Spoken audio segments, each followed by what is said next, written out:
ఇంకో విషయం కూడా చెప్పాలి. 2014 నుంచి 19 మధ్య చంద్రబాబు నాయుడు గారి హయాంలో సాక్షాత్తు అక్షరాల 28,457 కోట్లు మేర ఆయన పరిమితికి మించి అప్పులు తీసుకున్నారు. పరిమితికి మించి అంటే ఎఫ్ఆర్బిఎం లిమిట్స్ ఏదైతే రాష్ట్ర ప్రభుత్వాలు హక్కుగా ఏదైతే బారో చేసుకునే కెపాసిటీ ఏదైతే ఉంటుందో ఆ బారో చేసుకునే సొమ్మును ఆ బారో చేసుకునే అప్పు కంటే కూడా చంద్రబాబు నాయుడు ఎక్సీడ్ అయి తాను బారో చేసిన అప్పు 28,457 కోట్ల రూపాయలు. ఇది కాగ్ రిపోర్ట్స్. ఇవన్నీ నేను చెప్తా ఉన్నటువన్నీ కూడా CAG reports, union finance commission reports, ministry of statistics and programme implementation government of India reports. 28,457 కోట్ల రూపాయలు చంద్రబాబు నాయుడు గారు తన 5 సంవత్సరాల పాలనలో ఎఫ్ఆర్బిఎం లిమిట్స్ దాటి తాను ఎక్సెస్గా బారో చేస్తే ఆ మేరకు మా ప్రభుత్వ హయాంలో ఆ అప్పులపై కోత పడింది. ఇన్ఫ్యాక్ట్ అది కూడా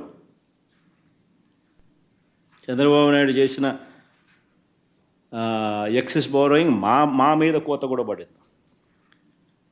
ఆ రకంగా చూసుకున్న చంద్రబాబు నాయుడు గారు ఆ టైంలో 28,457 కోట్ల రూపాయలు ఎక్సెస్ బారోయింగ్ తాను చేస్తే మా హయాంలో ఎక్సెస్ బారోయింగ్ ఎంత అంటే కేవలం 1,600 కోట్ల రూపాయలు.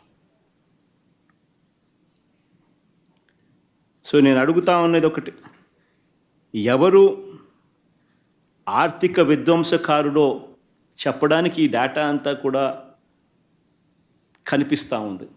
ఎవరు క్రమశిక్షణతో నడిచారు, రాష్ట్ర ప్రభుత్వాన్ని నడిపించారు అని చెప్పడానికి ఈ డేటా అంతా కూడా చూస్తే ఎవరికైనా అర్థమవుతుంది. ఈ మనిషి ఇప్పుడు సూపర్ 6లు, సూపర్ 7లు ఇవన్నీ కూడా ఎగ్గొట్టడానికి ఈ మనిషి ఒక భూతం ఉన్నట్టుగా ప్రచారం చేసే కార్యక్రమాలు చేస్తూ ఉన్నాడు. వాస్తవం చెప్పాలనంటే చంద్రబాబు నాయుడు గారి హయాంలో కోవిడ్ లాంటి మహమ్మారి ఎప్పుడూ లేదు.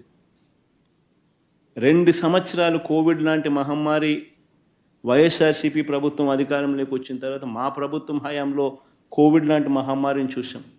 ఎప్పుడు చూడాల. రాష్ట్రానికి సంబంధించిన వనరులు తగ్గిపోయిన పరిస్థితి,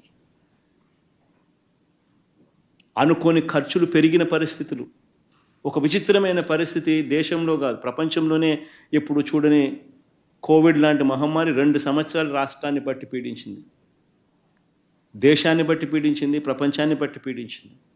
అయినప్పటికీ కూడా చంద్రబాబు నాయుడు గారి హయాంలో వర్సెస్ వైఎస్ఆర్సీపీ హయాంలో అప్పులు ఎవరు ఎక్కువ చేశారు, ఎవరి హయాంలో అప్పులు ఎక్కువ అయ్యాయి అని చెప్పి చూస్తే చంద్రబాబు నాయుడు గారి హయాంలో చంద్రబాబు నాయుడు గారు అధికారంలోకి వచ్చే నాటికి 1,32,000 కోట్ల అప్పు ఉంటే ఆయన దిగిపోయే నాటికి 3,13,000 కోట్ల రూపాయల అప్పులు తెగాయనంటే కంపౌండెడ్ యాన్యువల్ గ్రోత్ రేటు ఆయన హయాంలో 19.54%. కంపౌండెడ్ యాన్యువల్ గ్రోత్ రేట్ అంటే వార్షిక అప్పుల వృద్ధి రేటు. అదే మా హయాంలోకి వచ్చేసరికి మా 5 సంవత్సరాల్లో 3,13,000 కోట్ల రూపాయల నుంచి 6,46,000 కోట్లకు మా హయాంలో అప్పులు పెరిగాయి అని అంటే కంపౌండెడ్ యాన్యువల్ గ్రోత్ రేట్ 15.61%. అంటే చంద్రబాబు నాయుడు గారి కంటే 4% అప్పులు తక్కువ మా హయాంలో జరిగినట్టుగా లెక్కలు క్లియర్గా కనిపిస్తూ ఉన్నాయి. అంటే ఎవరు ఆర్థిక విధ్వంసకారుడు అన్నదానికి ఇవన్నీ లెక్కలే సాక్ష్యం. నేను అడుగుతా ఉన్నది ఒకటి, ఈ 6,46,000 కోట్లకు నాన్ గ్యారంటీ అంటే గవర్నమెంట్కి అసలు మామూలుగా అయితే ఇది బడ్జెట్లోకి కూడా రాదు. ఎందుకనంటే సెంట్రల్ గవర్నమెంట్కి కూడా ఎస్బీఐ ఉంటుంది, సెంట్రల్ గవర్నమెంట్కి కూడా ఐఓసి అనే ఇండియన్ ఆయిల్ కార్పొరేషన్ ఉంటుంది, హెచ్పిసిఎల్ అని ఉంటుంది. వాళ్ళు చేసిన అప్పులు సెంట్రల్ గవర్నమెంట్ ఖాతాల్లోకి రావు. హిందుస్థాన్ పెట్రోలియం కార్పొరేషన్ చేసే అప్పులు సెంట్రల్ గవర్నమెంట్ ఖాతాల్లోకి రావు. ఇండియన్ ఆయిల్ కార్పొరేషన్ చేసే అప్పులు సెంట్రల్ గవర్నమెంట్ ఖాతాల్లోకి రావు. స్టేట్ బ్యాంక్ ఆఫ్ ఇండియా చేసే అప్పులు సెంట్రల్ గవర్నమెంట్ ఖాతాల్లోకి రావు. అవన్నీ పబ్లిక్ సెక్టర్ అండర్టేకింగ్స్, వాళ్ళ అప్పులు చేసేటివి. అవన్నీ నాన్ గ్యారంటీడ్ అప్పులు అంటారు. అంటే స్టేట్ గవర్నమెంట్కు సెంట్రల్ గవర్నమెంట్కు సంబంధం లేదు అప్పులు. అటువంటి అప్పులు కూడా ఏదన్నా ఉంటే రాష్ట్ర ప్రభుత్వానికి ఉండేటి ఏదైనా ఉంటే అవి కూడా తీసుకోండి. నేను అవి కూడా ఒక అడుగు ముందుకు మామూలుగా బడ్జెట్లోకి రావు. అయినా కానీ చంద్రబాబు నాయుడు సాటిస్ఫై చేసేదానికి అవి కూడా తీసుకోకపోండి అని చెప్తాను. అవి కూడా తీసుకున్నా కూడా చంద్రబాబు నాయుడు గారు అధికారంలోకి వచ్చే నాటికి అధికారంలోకి దిగే నాటికి ఎంత అని చూస్తే అధికారంలోకి ఆయన వచ్చే నాటికి 8,600 కోట్లు అప్పులు ఉంటే అలాంటి అప్పులు ఆయన దిగిపోయే నాటికి ఆ అప్పులు 77,000 కోట్లకు తీసుకుపోయాడు. అక్కడ కూడా ఆయనదే ఘనత. మా హయాంలో అటువంటి అప్పులు 77,000 కోట్ల నుంచి తగ్గించినాం. ఓ 2,000 కోట్లు, 75,000 కోట్లని అక్కడే ఉంది, ముగిసింది. అంటే ఆయన హయాంలో 54.98% compounded annual growth rate non guaranteed అప్పులు పెరిగిన శాతం. మా హయాంలో అది తగ్గింది, -0.48%, -0.48%. టోటల్గా ఆ అప్పులు అంటే టోటల్గా గవర్నమెంట్ అప్పులు, గ్యారంటీడ్ అప్పులు, నాన్ గ్యారంటీ అప్పులు ఆఫ్ ది గవర్నమెంట్ కూడా కలుపుకుంటే మొత్తానికి రాష్ట్రానికి సంబంధించిన అప్పులు ఎంత ఉన్నాయని చెప్పి చూస్తే చంద్రబాబు నాయుడు గారు అధికారంలోకి రాకమునుపు 1,40,000 కోట్లు ఉంటే అది కాస్త చంద్రబాబు నాయుడు దిగిపోయే నాటికి 3,90,000 కోట్ల రూపాయలకి ఎగబాకింది.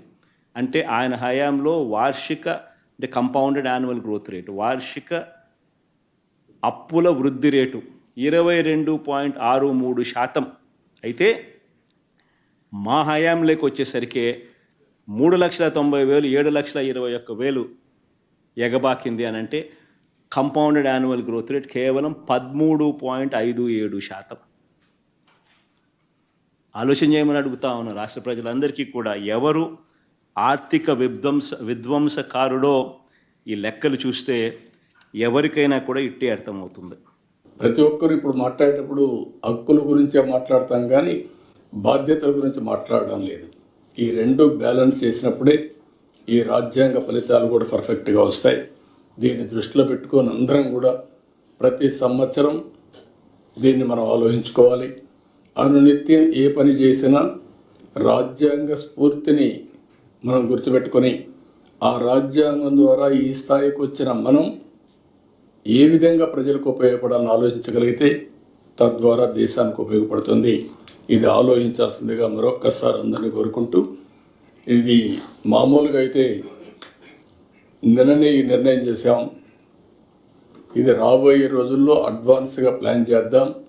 ప్రతి ఒక్క ఊర్లో ఇప్పుడే ఎడ్యుకేషన్ మినిస్టర్ గారు చెప్పినట్టు చిన్న పిల్లలకు కూడా రాజ్యాంగం పట్ల పూర్తిగా అవగాహన రావాలి. ఈ స్వాతంత్రం కోసం పోరాడిన వ్యక్తుల యొక్క త్యాగాల్ని గుర్తు చేసుకోవాలి, వారికి నివాళులర్పించాలి.